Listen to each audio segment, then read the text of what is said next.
Alright guys, we're doing chicken tenders today, or chicken katsu, same, you know, it just depends if you're in Japan or not. Anyways, take your chicken tenderloins, or any boneless chicken, it doesn't really matter, and season them. So you're gonna put salt on them, and then what's the opposite of chill out?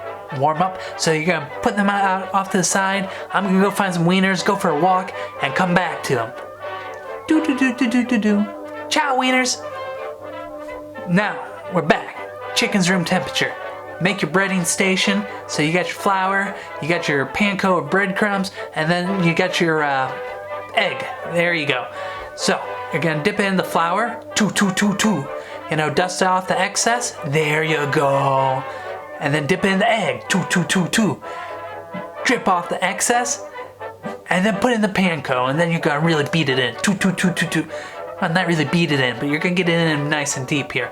Okay, there you go. You're gonna do all three of them. There you go. Set them off to the side, and get your pot on the stove here. I'm using a cast iron skillet. Fill it up with vegetable oil. You're gonna want it hot. There you go. And do you know when it's hot enough? When you drop a little bit of flour in and it sizzles up right away. That's the test, you know. Forget that thermometer stuff. Oh no, you don't need that. Waste of money. Okay, anyways, so when you put the chicken in, make sure you lay it away from you. There you go, that way it doesn't splash up on you. And you don't want to drown it, you know, this pan's only big enough for two, so put that one in too. Okay, there you go, that's perfect. Let it go, and this is only gonna take 2-3 minutes. They're pretty small.